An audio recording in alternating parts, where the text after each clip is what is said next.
Let's start the fifth video in nationalism in India.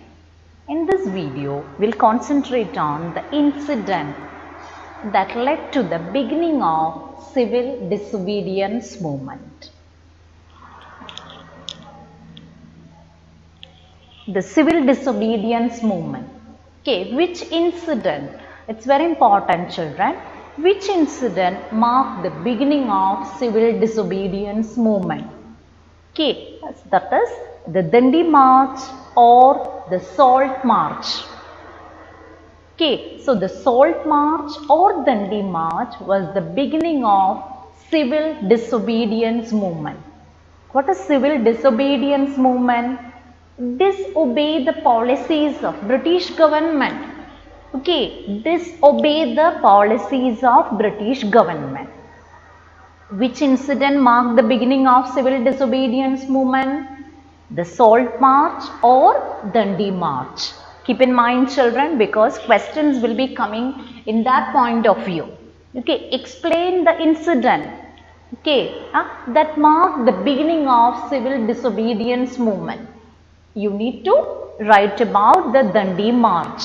Okay, and you can see, children, these are some of the pictures. Okay, you can see Gandhiji's picture, you can see it here during the Salt March, and it's a monument, children.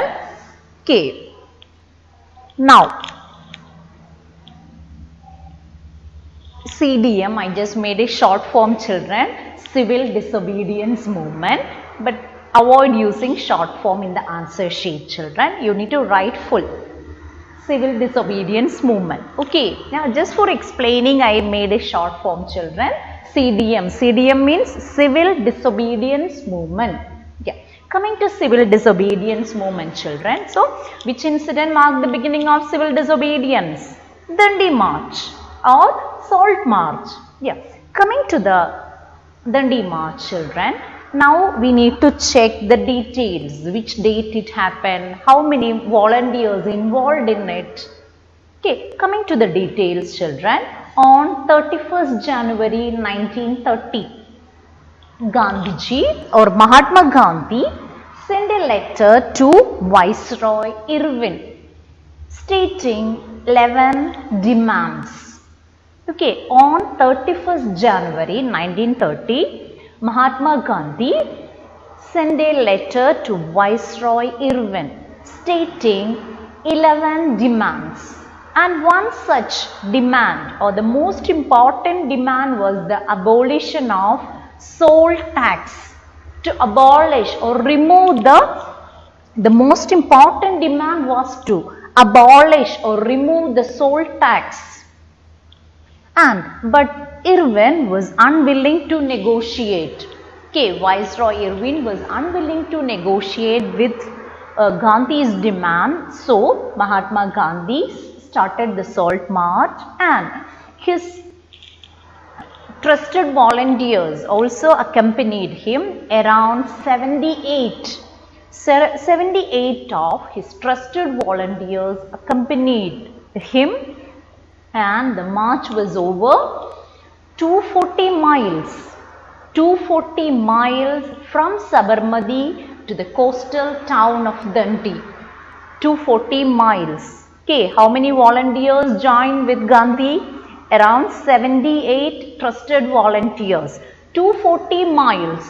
Okay, and they reached the coastal town of Dandi from Sabarmati, and on 6th April they reached Dandi. It's a coastal place in Gujarat, children, and violated the law and manufactured salt. Okay, so this is the incident. Okay, incident, or write a short note on Salt March. You can use these points, children. Okay, here, how many volunteers involved? How many miles? Okay, and which day they reached Dandi? On 6th April 1930, they reached Dandi and violated the law and manufactured salt. Okay, so what we have discussed about the Salt March or the Dandi March. Okay, now Move on to next topic, children. The after effects of Salt March. Okay, so Gandhiji and his followers, they violated the law and manufactured salt. Okay, so which were the after effects of this Salt March? Okay, and thousands of people broke the salt law and produced salt. Okay, in different parts of India, thousands of people, okay, joined with the Gandhi and his followers.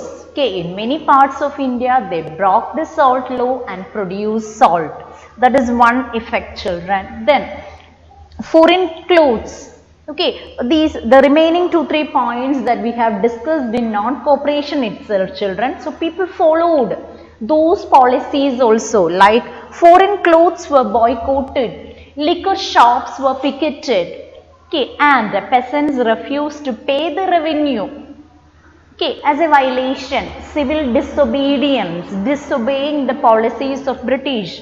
Okay, refused to pay the revenue, and people violated forest laws. Okay, you know, British government, they enacted forest laws. Okay, villagers were not allowed to enter the forest. So as a part of civil disobedience, they people violated the forest laws. They entered the forest and collected the forest goods. And worried by the developments, the colonial government, okay, trying to began arresting the leaders one by one. Okay, to suppress this movement, children, to suppress the civil disobedience movement. Okay, British government tried to arrest the leaders one by one, and this led to violent clashes in many places. In such a situation, Mahatma Gandhi once again decided to call off the civil disobedience movement. Clear? Because the movement is turning to violence. So in such a situation, Mahatma Gandhi called off the movement and entered, this is very important, children, and entered into a pact with Irvin. Okay, Viceroy Irvin called Gandhiji, called off the civil disobedience movement and entered into a pact with Irvin on 5th March 1931.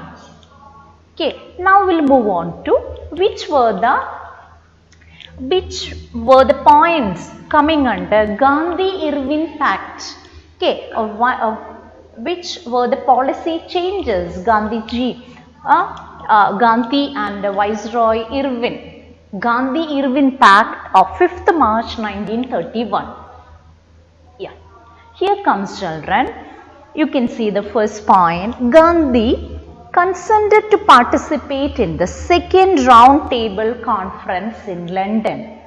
Okay, that means before this Gandhi-Irvin Pact, Mahatma Gandhi was decided to participate in the second round table conference in London. Coming to round table conference, children.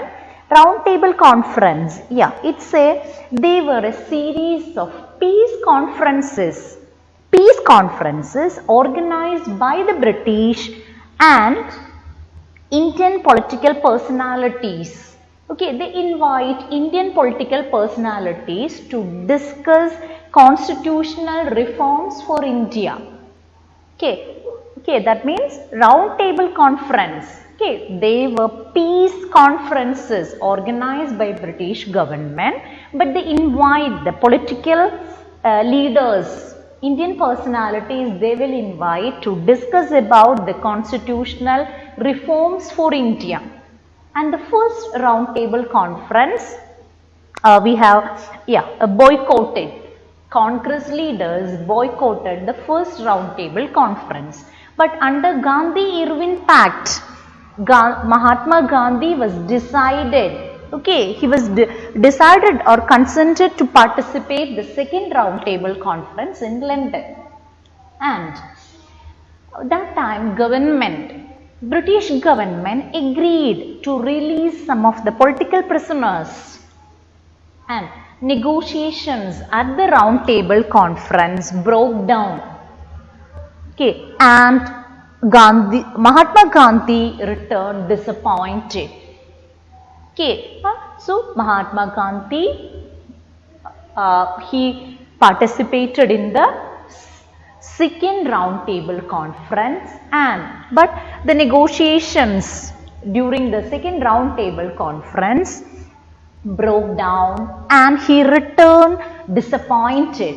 That time the Congress had been declared illegal. Okay, and the leaders were arrested one by one, children. Congress leaders were arrested one by one. Okay, and so that time Mahatma Gandhi again launched civil disobedience movement.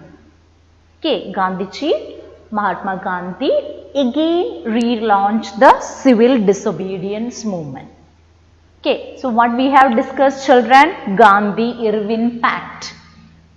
Okay, Gandhi-Irwin Pact. Under this pact, Gandhi consented to participate in the second round table conference, but negotiations in the round table conference broke down and he returned disappointed.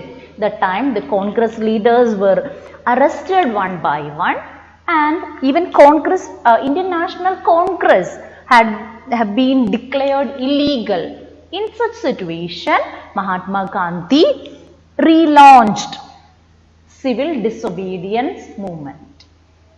Now, move on to different social groups and civil disobedience movement.